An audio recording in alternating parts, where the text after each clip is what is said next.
정보가 있는 시사 토크쇼 장윤선의 팟짱. 안녕하세요. 장윤선입니다. 오늘은 9월 22일 월요일 오후인데요.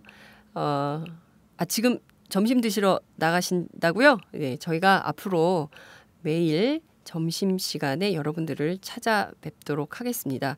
제가 오늘부터 오마이뉴스에서 새로 시작하는 데일리 팟캐스트 장윤선의 팟짱을 진행합니다.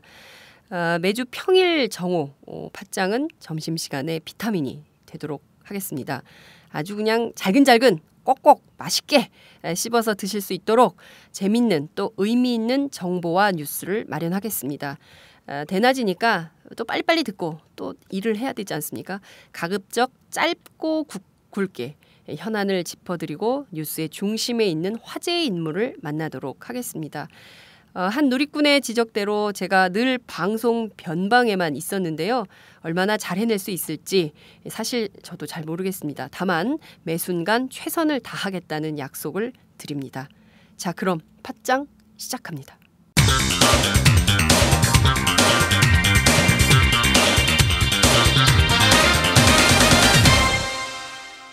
전혀 다른 뉴스.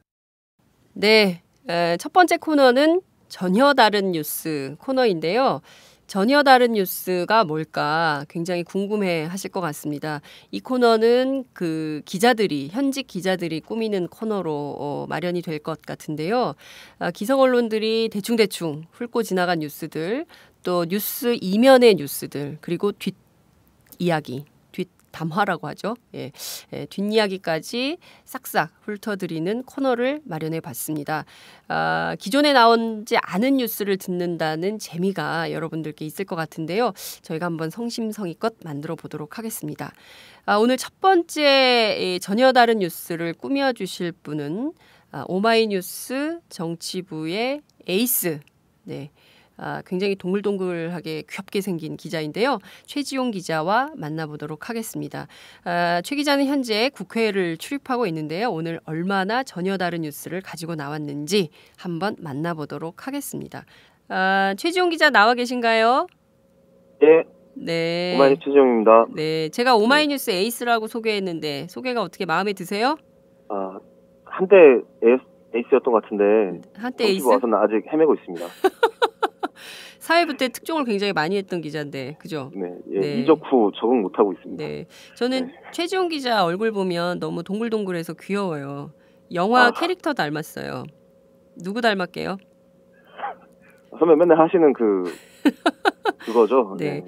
영화 쿵푸 팬더에 나오는 캐릭터하고 너무 똑같이 생겨서 제가 늘 최지용 기자를 보면 즐겁습니다. 여하튼 다크서클이 좀 비슷하긴 합니다. 제가.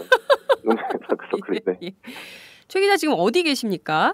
여기 지금 국회 야외에 나와 있습니다. 야외예요? 왜 야외에 계십니까? 실내에서 녹음할 만한 데가 없어가지고요. 잔디밭에 나와 있습니다. 잔디밭에. 현재 오마이뉴스 기자는 잔디밭에서 녹음을 하고 있습니다, 여러분. 네네. 네, 오늘 전혀 다른 뉴스 첫 번째 순서인데요. 어떤 걸 가지고 나오셨습니까? 제가 지금 야당을 출입하고 있어서 야당 뉴스를 가지고 왔는데요. 네. 새정치연합의 문희상 비대위원장이 오늘 첫 비대위 회의를 가졌습니다. 그리고 어저께 이제 언론 매체들을 통해서 이달 안에 세월호 특별법 전국을 해결하겠다라고 이제 이야기를 했는데요. 도대체 뭘 가지고 이 사람이 이 특별법 전국을 해결하겠다고 이야기를 하는지 좀 파악을 해봤습니다. 그러셨어요? 지금까지 정말 안 나온 뉴스이네요. 전혀 다른 뉴스가 될 것 같은 느낌이 좀 듭니다. 오늘 아침 첫 번째 회의를 문희상 위원장이 주재를 했는데 회의 분위기는 어땠어요? 뭐랄까요?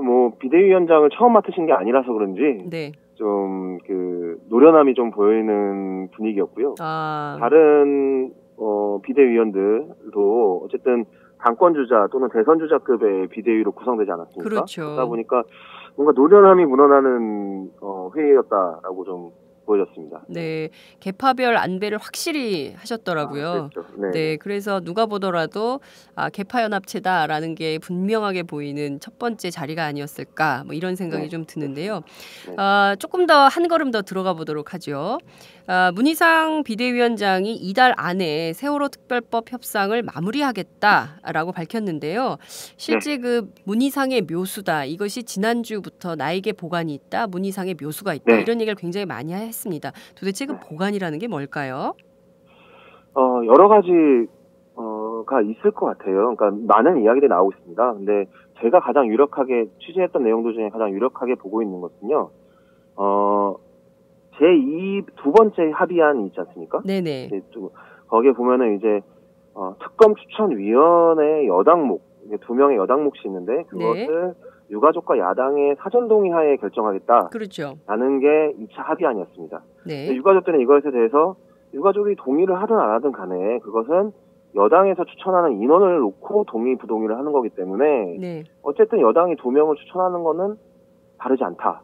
라면서 이제 반대를 했지 않습니까? 네네. 그것을 좀 새롭게 좀 이 안을 내놓지 않을까 이 부분에 있어서라는 생각이 드는데요. 네.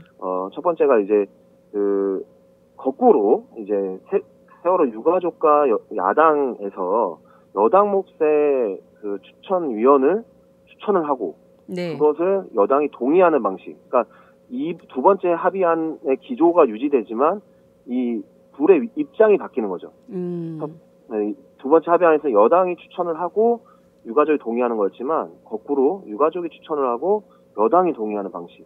네, 그거는 하지 않을까. 네.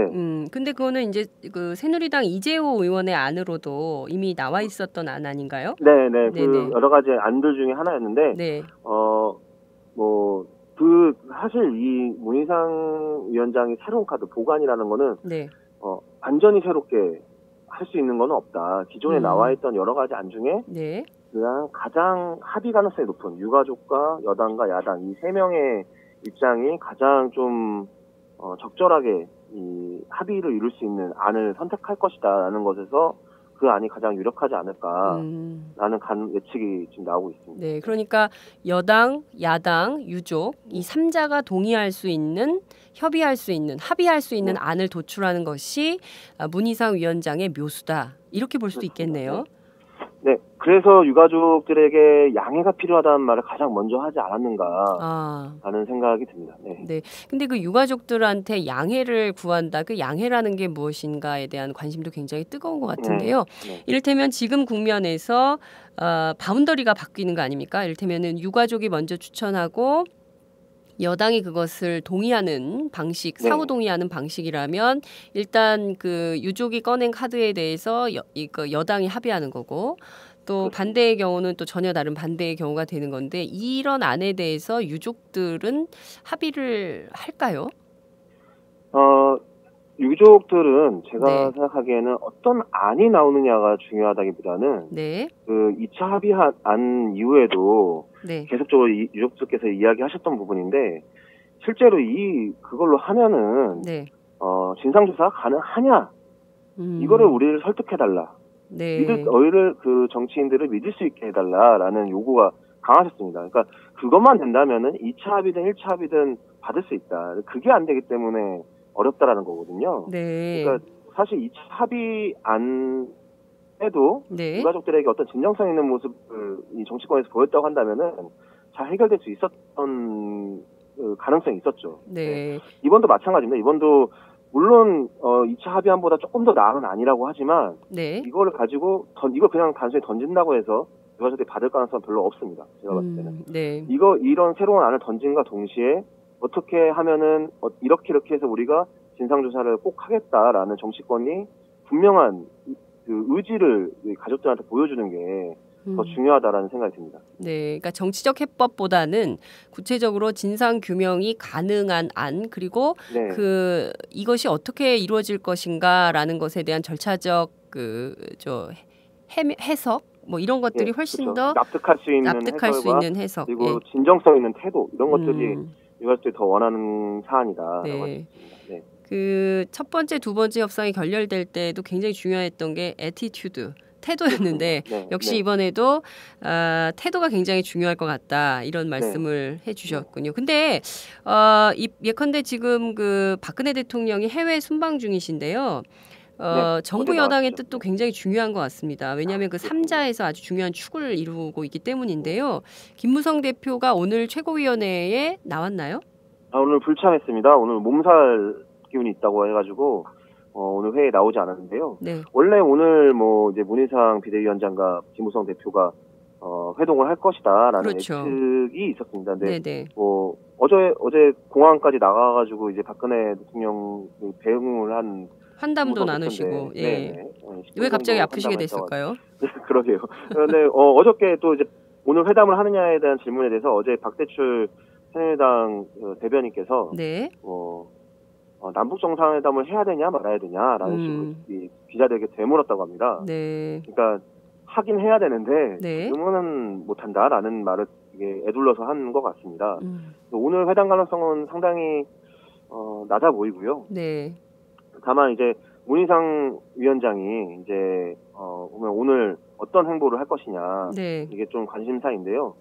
지금 나와 있는 바로는 아침에 회의를 주재하고 저녁에 8시 반에 이제 뉴스에 출연하시는 것 이외에는 아무런 일정이 잡혀 있지 않습니다. 그래서 여야 회동이 갑자기 있을 수도 있고요. 네. 또는 이제 어저께 새로 뽑힌 세월호 유가족들이 오늘 진도 현장에 방문했는데 그렇죠. 거기에 또 문희상 위원장이 또 갈 가능성도 있습니다. 그러니까 네. 이 비어있는 시간 동안 문희상 위원장의 행보가 좀 주목되고 있는 상황입니다. 네.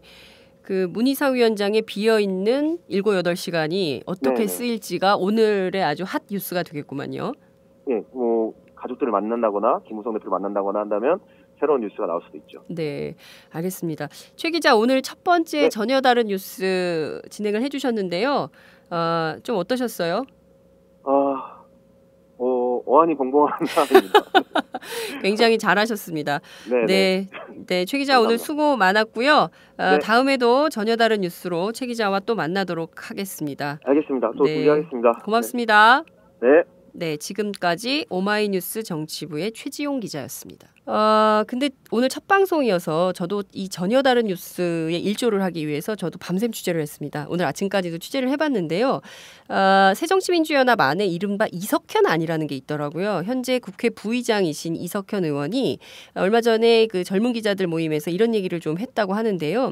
이를테면 아예 특검 자체를 10여 명을 유족들이 추천을 하는 겁니다. 그러면 이 10명 가운데서 여당이 괜찮다고 생각하는 사람을 2명을 뽑아서 이것을 대통령한테 특검법상 상설특검법을 어긋나지 않는 범위 내에서 대통령한테 2명을 선정해서 올리는 거죠. 그러면 그것을 대통령이 추천하는 방안, 그러니까 선정하는 방안, 이렇게 하는 것은 어떠냐라는 안이 나오고 있고 실제 이 안을 이석현 의원 안으로 만들었는데 제가 오늘 여쭸어요. 그래서 이것을 문희상 위원장에게 올렸냐라고 했더니 그것은 노코멘트, 말할 수 없다라고 얘기를 하셨는데 실제로 제 감으로는, 제 촉으로는 왜 같다. 이렇게 볼 수 있을 것 같습니다. 이 이석현 안이 실제 구현될 수 있을지 이것도 굉장히 중요한 문희상의 묘수로 한번 점검해 볼 만한 포인트인 것 같습니다.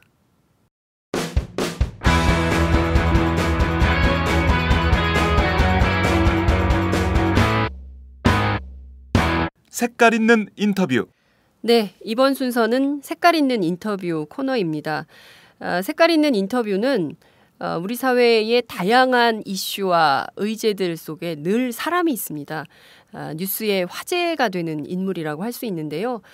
진보 보수 좌우 가리지 않고 전부 다 무대 위로 모셔드리겠습니다. 저희가 이번에 첫 번째 초대 손님으로 누굴 모실까 정말 고민을 많이 했는데요. 그리고 아주 또 어렵게 모셨습니다. 바로 한국천주교 주교회의 의장이신 강우일 주교님이신데요. 저희는 강 주교님 해외 일정 때문에 불가피하게 지난 11일 제주로 날아가서 현장 녹음을 해왔습니다. 좀 양해를 부탁드립니다. 자, 우선 강 주교님 궁금하시죠? 직접 만나 뵙겠습니다. 이 방에서 처음 이제 저희가 주교님을 뵙게 되는 것 같은데요. 저희가 서울에서 무려 비행기를 타고 오마이뉴스 취재팀이 제주 중앙 주교자 성당에 와 있습니다. 아니네요. 생각해보니까 여기는 주교자 성당이 아니라 주교자 성당 바로 옆에 있는 가톨릭 회관 3층에 와 있습니다. 주교님, 안녕하십니까? 안녕하세요. 네, 먼 걸음 하셨습니다. 주교님께서는 평상시에 팟캐스트를 좀 들으시나요? 예, 뭐 자주는 아니라도 이렇게 간간히 세상 돌아가는 물정과 또 그 일반 백성들이 네. 또 젊은이들이 어떻게 생각하고 있는지를 알기 위해서 이렇게 듣습니다. 실례지만 주교님 연세가 45년생입니다. 그러면 그 연세에 팟캐스트를 듣는 청취자들이 있다는데 저는 일단 감동을 하면서 혹시 주교님 친구분들도 같이 들으시나요? 아니요, 뭐 저 혼자서 그냥 좋아서 하는 거죠. 예, 그 주로 밤에 들으시나요? 낮에 들으시나요? 낮에 들을 때도 있고 밤에 들을 때도 있고. 주로 시간이 좀 있으실 때 예, 팟캐스트를 들으시. 그러면 주교님께서 주로 자주 듣는 팟캐스트는 앞으로 장윤선의 팟짱이 되겠죠? 예, 오늘 이렇게 만나 뵌 것도 기회니까 앞으로 팟짱을 좀 잘 듣도록 노력해 보겠습니다. 네, 감사합니다. 인터넷도 자주 하시고 혹시 트위터나 페이스북 같은 것도 좀 하시나요? 트위터나 그 SNS는 제가 감당할 자신이 없어서 시작을 안 하고 있습니다. 이렇게 오면 답변하고 뭐 이렇게 또 반응해야 되고 하니까 그거는 제가 도저히 자신이 없어서 못 하고 있습니다.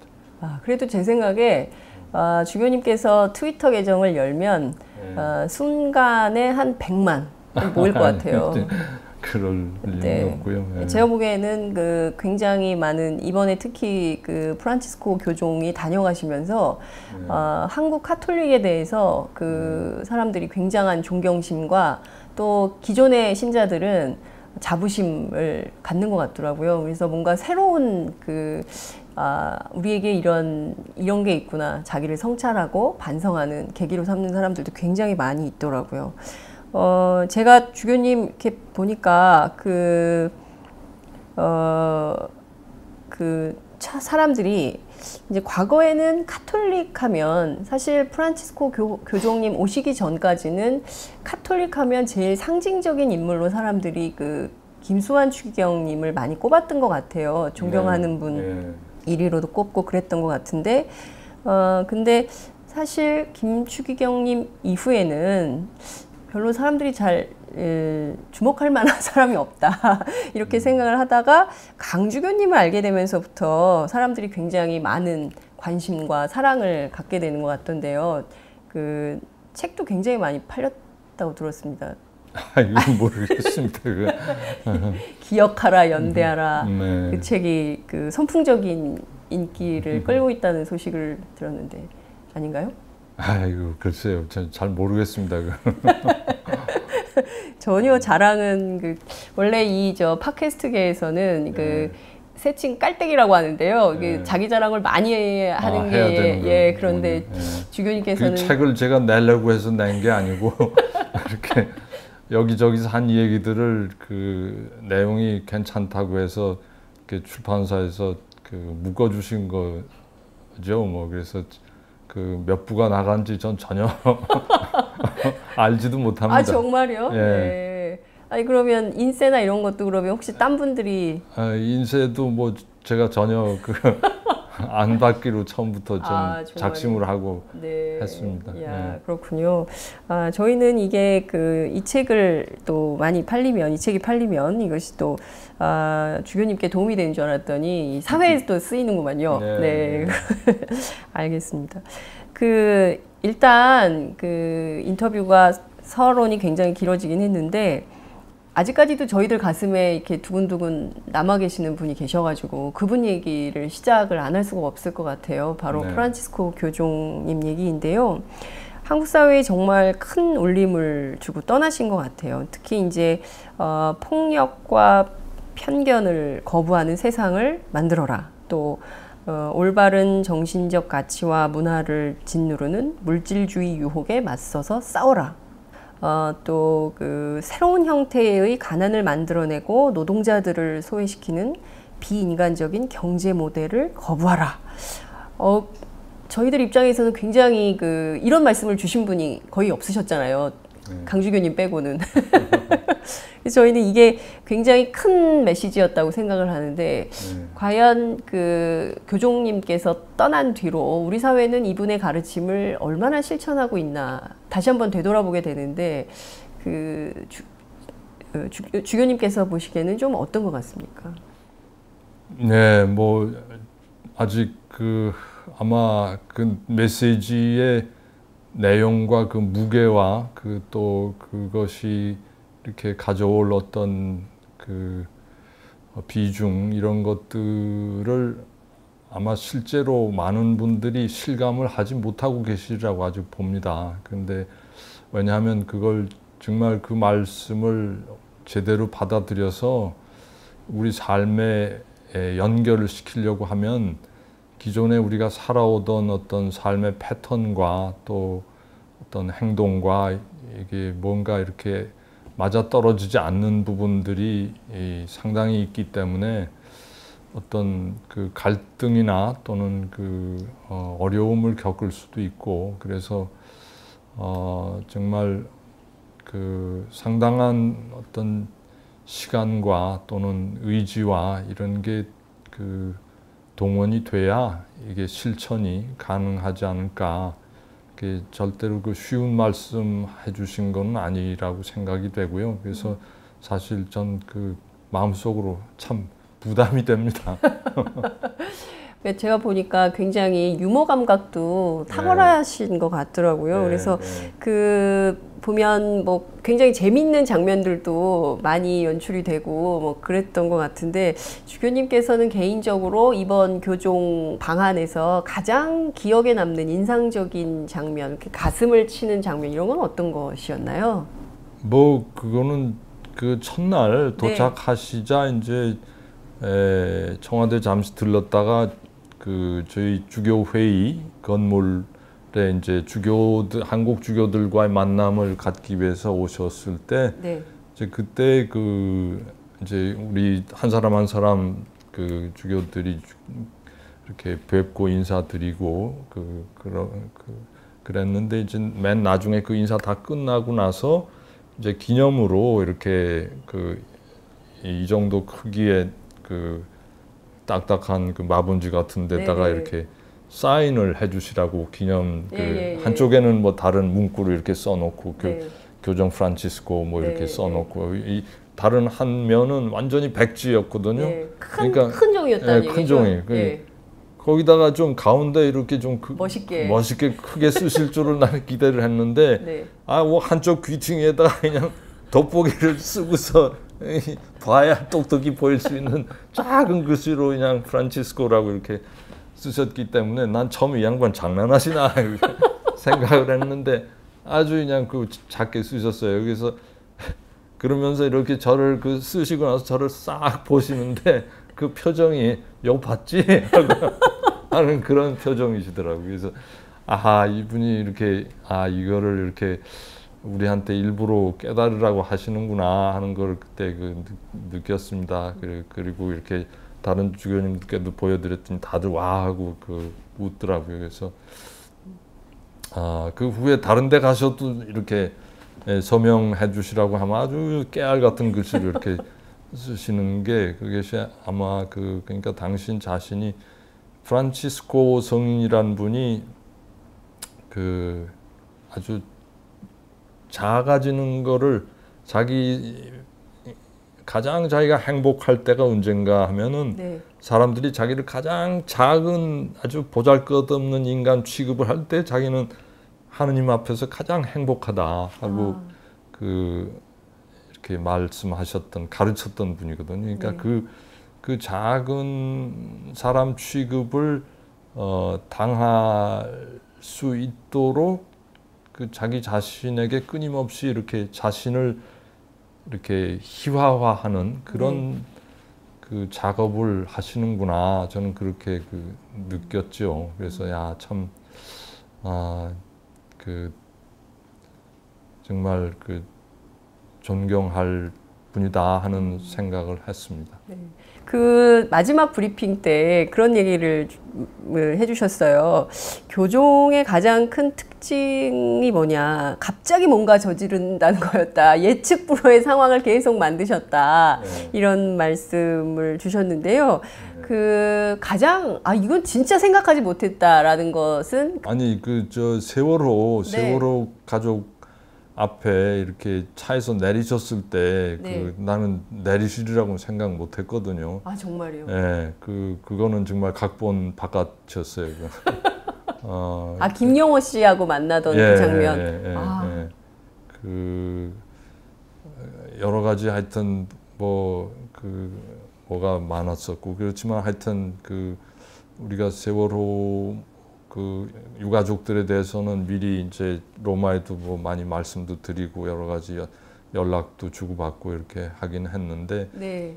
그날 17만 이상이 모인 20만이 모인 그 현장에서 이게 사실 움직이시는 동선은 굉장히 중요한 것이고, 그래서 다 사전에 이렇게 예정이 돼 있었고, 네. 근데 이렇게 차에서 내리실 줄은 저희가 정말 예측을 못했죠. 그래서 나중에 참 너무 감사하는 마음을 이렇게 갖게 되더라고요. 이렇게 참 뭐 아무 말씀도 안 하시고 그냥 이렇게 거기에 머물러 주신 거, 네. 그것이 참 무엇보다도 저희에게는 아주 예측 바깥의 예측 밖의 어떤 행동을 취해 주신 거로, 그 밖에 뭐 여러 가지 다른 데서 이렇게 자꾸 가다가 뭐 이렇게 좀 도로 또 돌아오시기도 하고 뭐 그런 적이 있었지만, 네. 가장 지냈던 부분은 그 날이었던 것 같아요. 예. 네. 가장 가슴에 남는 장면.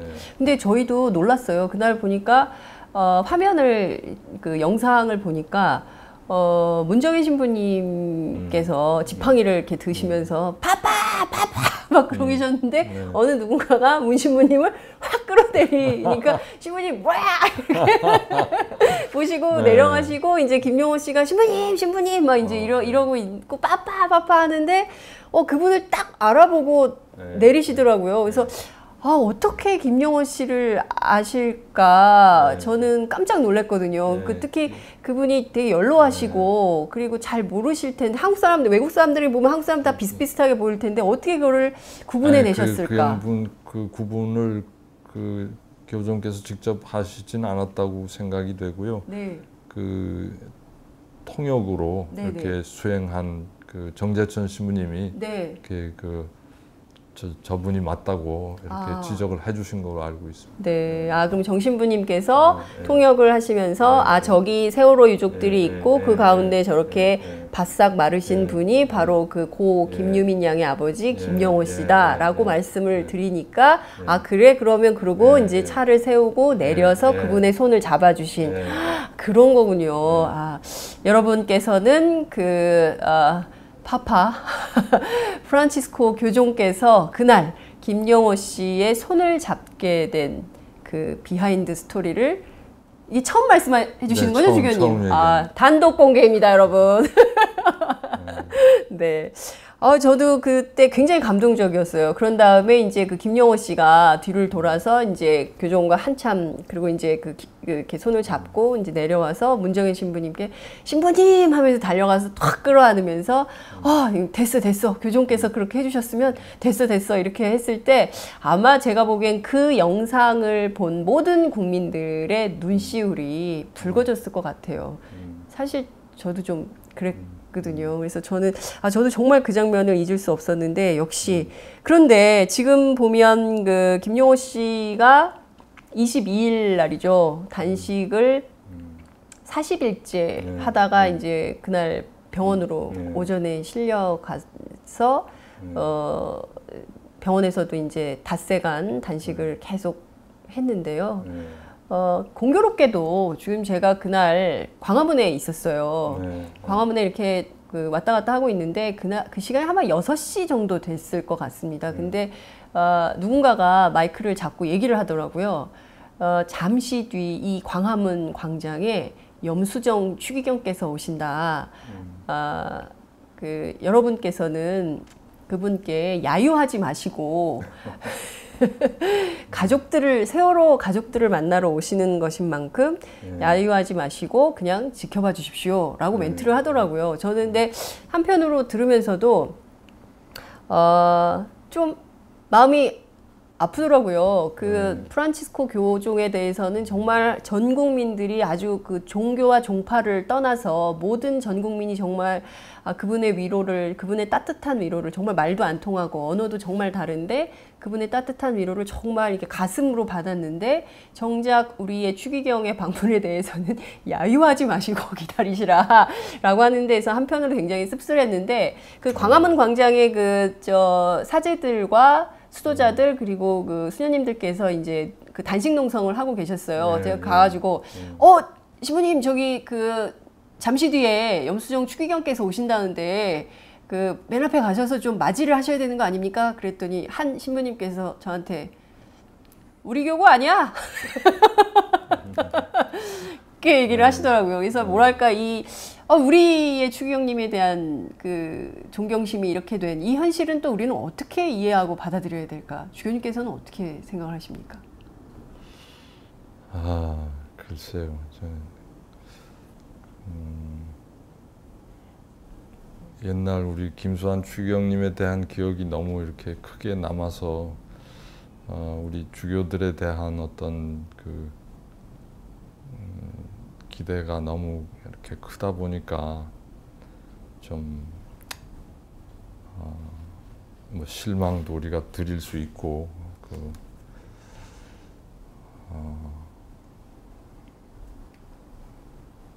그래서 뭐 그러나 염추경님도 유가족들 많이 생각하시고 이렇게 또 모든 일이 순조롭게 잘 풀려 나가기를 바라시고 계시죠. 그러니까 너무 오해 안 하시면 좋겠습니다. 오해하지 않겠습니다. 주교님, 예. 말씀하신 대로 염추기경께서 그날 현장에 오셔가지고 유족들과 항상 같은 마음이시고 고통을 함께하겠다 이렇게 기도해 주셨어요. 그래서 유가족들께서 굉장히 많은 위로를 받으셨는데요. 근데 그 다음 주 화요일 날 명동성당에서 기자회견을 여셨어요. 그래가지고 가족들이 생각하는 대로 모든 게 다 이루어지면 좋겠지만 또 어느 선에선 양보를 좀 해야 된다 이렇게 말씀을 하셔가지고 어떻게 하라는 건지 잘 모르겠다. 어떤 양보를 하라는 걸까? 이런 의문을 또 낳게 했거든요. 그래서 좀 헷갈린다. 염추기경님의 말씀이 헷갈린다. 어렵다. 이렇게 지적하는 분들이 좀 계시거든요. 이런 양보론에 대해서는 또 주교님께서는 좀 어떤 입장이십니까? 제가 그런 부분에 대해서 뭐 대화를 나누거나 이렇게 또 그때 상황을 정확하게 제가 듣지 못해서 제가 뭐라고 말씀드리기는 좀 그렇고 그냥 넘어가면 좋겠습니다. 그냥 넘어가는 것으로 하면 될까요? 네, 알겠습니다.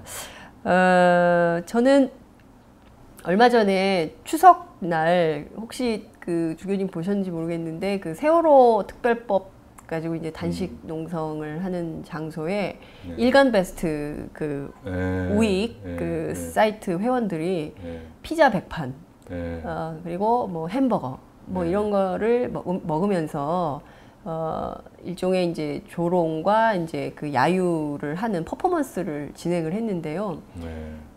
주교님은 이런 현상을 좀 어떻게 보시나요? 참 한마디로 슬픕니다. 그 사람의 고통을 그렇게 희화화하는 거는 참 슬픈 일이죠. 위로는 못 해줄 망정 그렇게 그 웃음거리로 만드는 거는 참 사람 된 도리는 아니라고 봅니다. 그 45일이나 굶었던 유민이 아빠 김영호 씨가 다시 그날 일베 회원들이 막 햄버거 먹고 피자 먹고 하던 현장에 다시 와서 뭐 웃으면서 우리가 다시 투쟁을 합시다라고 얘기를 했는데 그 세월호 특별법이 아직도 국회 안에서 표류하고 있고 아직도 그 해결이 안 되고 있는 상황인데요. 이 세월호 특별법 주교님께서는 좀 어떤 방식으로 해법을 찾아야 된다고 보시나요? 그러니까 결국 이렇게 지금까지 이 정부가 이렇게 주장해온 어떤 방식으로는 결국 유가족들이 납득을 못하는 이유가 기존의 여러 가지 비슷한 사건들이 있을 때마다 특검이라는 시스템으로 이렇게 조사를 철저히 하겠다고는 했는데 네. 뭐 제대로 하나 그 특검을 통해서 밝혀진 진상이 그 전에 일반 검찰 조사에서 밝혀지지 못한 그 진상이 새롭게 발견이 됐다든지 뭐 그런 그 내력들이 별로 없기 때문에 도저히 그 정부 여당에서 이야기하는 것은 받아들이기가 힘들다는 게 유가족들의 그 입장인 것 같고요. 그래 그거를 이 정부 여당에서 좀 유가족들이 왜 저렇게 거의 5달이 되도록 네. 저렇게 버티고 있는지 좀 마음을 좀 헤아려 주셔야 되지 않을까 하는 생각이 듭니다. 이 사건이 처음 일어났을 때는 정말 대통령도 눈물을 흘리시고 그러면서 우리 국가 전체가 이렇게 바뀌어야 된다. 국가 개조까지 말씀을 하시고 네. 그랬을 때 그 마음은 정말 이게 우리나라가 이런 식으로 이렇게 굴러가서는 도저히 희망이 없다고 당신도 느꼈기 때문에 그런 말씀하셨으리라고 생각을 하고요. 네. 그런 그 초심으로 좀 정부 여당에서도 이렇게 돌아가 주셔서 우리나라를 다시는 이런 그 참사가 발생하지 않도록 하기 위해서는 정말 그 대단한 각오를 하면서 우선 진상을 밝히고 진상을 밝혀야 어디에 문제가 있었다는 게 드러나니까 그거를 거기에 대한 그 면역 조처를 우리가 할 수 있는 것이고 그래서 그런 의미에서 정말 국가를 정말 그 틀을 바꾸려고 한다면 제대로 된 진상 조사를 좀 할 수 있도록 그것이 수사권 기소권이 이렇게 일반 어떤 일에게 넘어갔을 때 그 위헌이라고 이렇게 말씀을 하시는 입장도 있는 것 같은데 대한변호인 협회, 변호사협회 그 1000명이 넘는 네. 변호사들이 다 괜찮다고 하는데 그렇죠. 그거는 말이 안 된다고 저는 생각이 되고요. 그래서 이런 그 엄청난 사고가 일어난 것은 이거는 정말 하늘이 우리에게 꾸지람이라고 생각해. 우리 특히 이 사회를 이끌어가는 분들에 대한 꾸지람이라고 저는 생각이 됩니다. 그래서 이건 나라 전체를 정말 어떻게 획기적으로 이렇게 바꾸는 작업을 하지 않으면 나중엔 어떤 더 큰 사고를 우리가 당하게 될지 모른다는 그런 생각이 들고요. 그래서 정말 5달이 넘게 저렇게 고통 속에 울부짖고 있는 그 유가족들 마음을 좀 이렇게 국가 권력을 책임진 분들이 좀 헤아려 주시기를 간절히 전 바랍니다.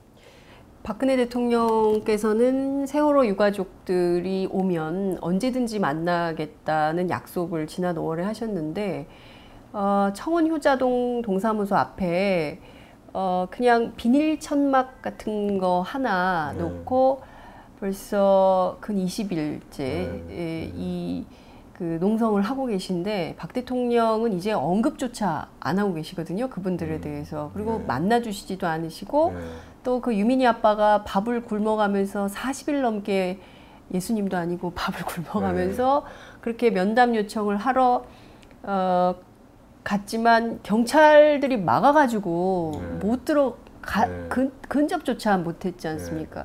이 박 대통령 유족들하고 만남 어떻게 돼야 될 것 같으세요?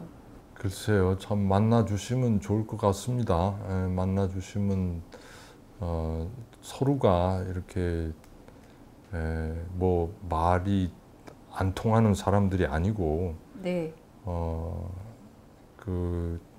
이미 뭐 기자들 앞에서 그렇게 약속도 하셨고 하니까 얼마든지 만나주실 마음이 있으시리라고 저는 짐작을 하고요. 다만 그 주변에서 보조하는 분들이 좀 더 다리를 잘 중재를 놔서 이렇게 좀 대화가 이루어지고 유가족들의 그 마음을 정부 그 책임진 분들이 좀 깨닫고 이렇게 빨리 좀 해결을 좀 해주시면 좋겠습니다. 너무 오래 끓는 것 같아서 정말 마음이 안타깝습니다. 이게 끌면 끌수록 박 대통령에게 도움이 되는 걸까요? 절대 저는 이게 시간을 끌어서 이렇게 잊혀지고 어떤 분들은 이거 이제 뭐 너무 오래 끌었으니까 잊어야 되지 않겠냐 하고 이렇게 일상으로 돌아가자 하고 이렇게 말씀들 하시는 것 같은데 자식을 이렇게 바다 밑바닥에 그렇게 떠나보낸 애비가 어떻게 그걸 잊겠습니까? 한두 분도 아니고 몇백 명이 그렇게 그리고 온 국민이 또 그때 함께 그 부모들과 같이 눈물 흘리고 같이 가슴 아파하고 했는데 그거를 시간이 좀 지났다고 해서 잊어버리자 이거는 저는 아니라고 생각이 되고요. 잊혀지지도 않을 것이고 오히려 그 상처가 그 안에 더 깊숙이 이렇게 남아서 골지 않을까 그런 생각이 듭니다. 저는. 새누리당 정부 여당이죠. 새누리당에서는 이 세월호 특별법 때문에 그 많은 민생 현안들, 민생 법안들이 전부 국회에 묶여 있다. 이렇게 해가지고는 국정 운영이 안 되니까 또 경제 활성화 앞서 말씀해 주셨던 그 돈 경제 활성화 해야 되고 그래서 규제 완화도 해야 되고 뭔가 돈이 도는 사회가 돼야 한국 사회가 정상화된다고 주장을 하고 있거든요. 그러면서 이 세월호 특별법은 안 되면 놔두고 민생 소위 이제 민생 법안이라고 주장을 하면서 민생 살리기를 해야 된다. 이런 얘기를 정치권에서 하고 있거든요. 그런 주장은 근데 민생이라고 하는데 민생의 가장 기본은 사람이 그냥 당장 목구멍에 밥이 들어가는 것도 중요하지만 그러나 목구멍에 밥 들어가는 것보다도 더 중요한 게 사람으로서 이렇게 사람답게 살 때 밥도 목구멍에 넘어갑니다.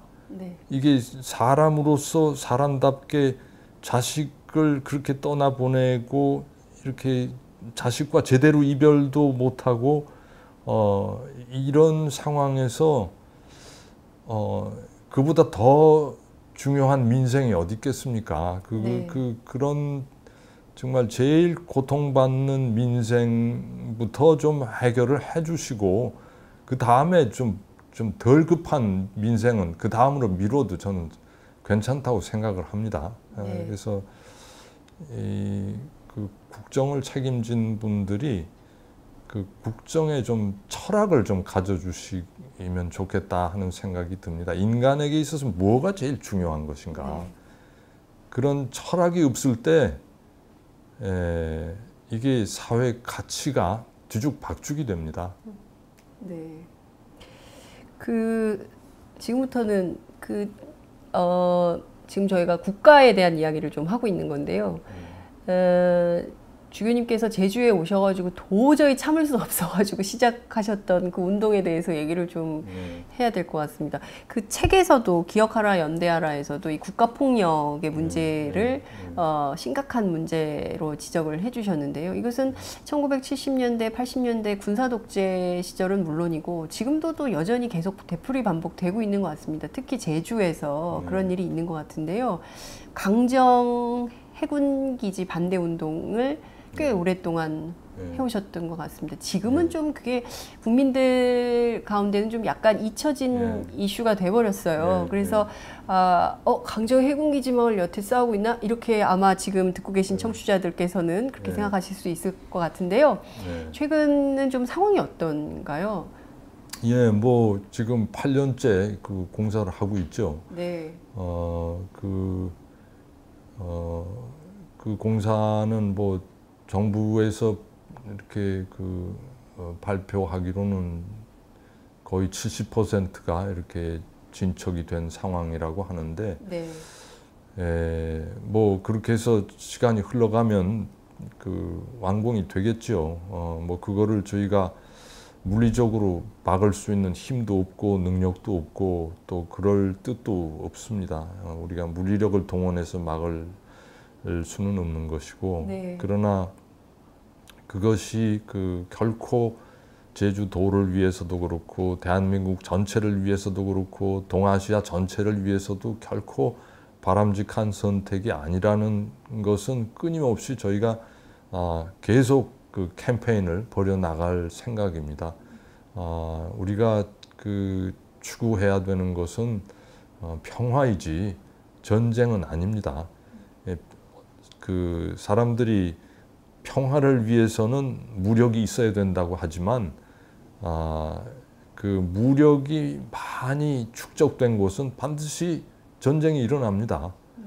인류의 역사가 그걸 증명해 왔고, 그래서 이 무력으로는 평화가 이루어질 수 없다는 것을 저희는 끊임없이 모든 이들에게 이렇게 알리고 설득하고, 좀 더 평화는 무력으로 이루어지지 않고 평화적인 수단으로 이루어져야 된다는 것을 끊임없이 이렇게 알리고 이렇게 선포해 나갈 그런 각오로 지금 일하고 있습니다. 제가 주교님 양력을 이렇게 쭉 살펴보니까요, 김수환 추기경님하고 인연이 굉장히 깊으시더라고요. 오랜 세월 보좌를 해오시고 비서로 활동을 해오셨던데요. 김수환 추기경에 대해서 여전히 많은 사람들이 이렇게 애잔한 감정들을 갖고 있는 것 같습니다. 그분이 만약에 지금 계셨다면 세월호 특별법이 어떻게 됐을까? 그분이 만약에 계셨다면 강정은 어떻게 됐을까? 그분이 계셨다면 밀양 송전탑에 대해선 반드시 말씀을 하셨을 거야 라거나, 그분이 계셨다면 원전 건설 절대 안 돼 이런 메시지를 하셨을 텐데, 그분이 없어서 너무나 헛헛하다 이런 얘기를 종종 제가 듣곤 하는데요. 주교님께서 만약에 지금 김수환 추기경께서 살아계시다면 지금 도처에 신음하는 4대강을 비롯해서 이런 현안들에 대해서 좀 어떤 메시지를 주셨을 거라고 생각하십니까? 제가 말씀드린 거 그대로 다 말씀하셨을 겁니다. 그럼 그동안 김추기경님의 말씀은 사실상 강주교님의 말씀이셨다라고? 아니, 그거는 아니고요. 하여튼 살아계실 때도 저는 끊임없이 김추영님하고 이렇게 생각의 공통 분모를 이렇게 항상 공유하고 있었고, 이렇게 거의 뭐 이렇게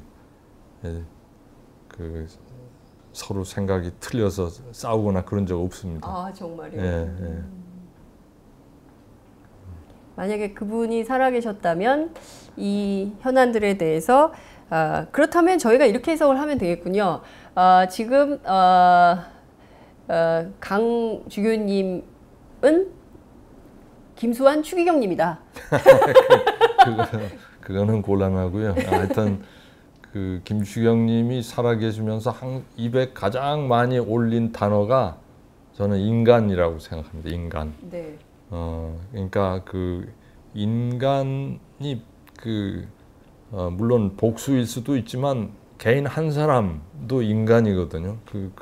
한 사람 한 사람이 가지고 있는 인간으로서의 품위와 존엄과 이것을 지키는 것이 우리 그리스도인들의 사명이다. 그렇게 네. 생각을 하고 계셨고, 저도 항상 그거에 동의했었고, 그러면서 국가라고 해도 인간이 가지고 있는 근원적인 존엄에 네. 그것을 마구잡이로 이렇게 훼손하고 억제할 그런 권리나 자격이 국가라도 그건 가지고 있지 않다 하는 것을 그분은 살아계실 때 계속 말씀을 이렇게 해주셨지요. 그래서 지금 계시다면 여전히 같은 시각에서 세월호 특별법 문제 또는 뭐 강정 문제 또는 밀양 송전탑 문제 이런 거 다 이렇게 말씀해 주셨으리라고 생각을 합니다. 네. 끝으로 고통받는 사람들이 굉장히 많이 있습니다. 직업을 아직 갖지 못한 청년들, 또 어려움에 처한 가족을 잃고 어려움에 처한 사람들, 또 그 밖에 고통받고 신음하고 있는 여러 국민들에게 마무리로 이렇게 아름다운 말씀을 주시면 프란치스코 교종만큼 따뜻한 마음을 얻게 되지 않을까, 위안을 삼게 되지 않을까라는 생각이 들어서요. 끝으로 한 말씀 부탁드릴게요. 네, 글쎄 우리가 이게 세상이 갈수록 양극화되고 정부가 발표하는 국가적인 경제 수치는 뭐 대한민국 사상 최고의 수준에 가 있지만 국민들이 느끼는 피부로서 느끼는 어떤 행복도라는 거는 오히려 아주 뒷걸음친 그런 상황인 것 같고, 참 요새 젊은 세대들도 이렇게 직장을 제대로 갖지 못해서 굉장히 불행하게 느끼고, 또 나이 든 사람은 나이 든 사람대로 언제 쫓겨날지 몰라서 전전긍긍하고, 그래서 참 많이 힘들어 하시는 분들 이렇게 계십니다만, 그러나 저는 또 한편으로 이렇게 생각해 봐요. 지금 우리가 2014년인데 그러면 2000년대로 아니면 1990년대로 돌아가고 싶으냐 하고 누가 양쪽을 내놓고 선택을 이렇게 하라고 하면 뒤로 물러가지는 않을 것 같아요. 네.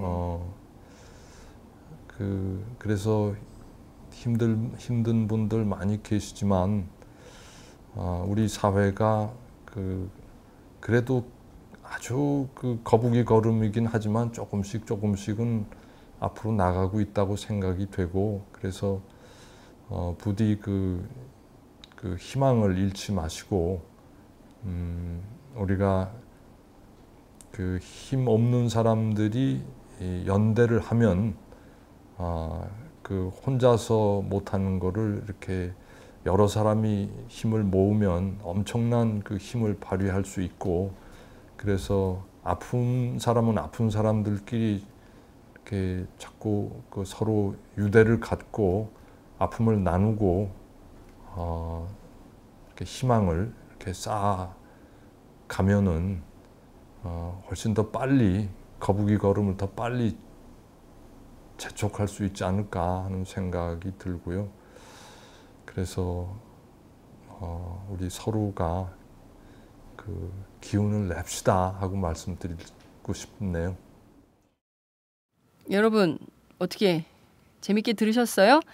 저와 함께 이 방송을 제작하고 있는 김윤상 기자가 있는데요. 김윤상 기자는 그 주교님 말씀에 완전히 감동 감화돼서 김 기자 원래 종교가 샤머니즘인데 지금 천주교로 개종을 하겠다고 아주 제주부터 지금까지 난리가 났습니다. 맞죠? 네. 네. 저도 참 지금이라도 당장 주교님 뵈러 가고 싶다. 뭐 이런 생각이 좀 드는데요. 그야말로 최근에 조롱과 멸시 그리고 또 험담과 욕설, 그 인간성 상실의 시대를 살고 있는 이 가운데 그래도 우리 곁에 강주교님 같은 분이 계시다는 게 또 얼마나 사는데 위로가 되고 또 위안이 되는지 모르겠습니다. 여러분, 팟짱은 바로 이런 방송입니다. 여러분들께 활력과 위안을 드리는 그런 방송입니다. 내일 또 어떤 정보와 이야기 보따리가 기다리고 있을지 궁금하시죠? 그렇다면 장윤선의 팟짱을 들러주시기 바랍니다. 자, 그럼 마지막으로 강우일 주교님의 이 아름다운 메시지를 전 절대 잊을 수가 없어요. 이 아름다운 메시지를 들으시면서 오늘 방송 마무리하겠습니다. 내일 뵙겠습니다.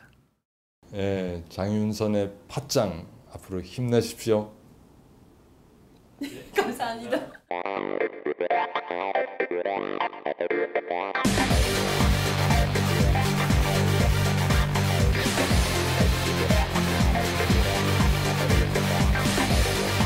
정보가 있는 시사 토크쇼 장윤선의 팟짱.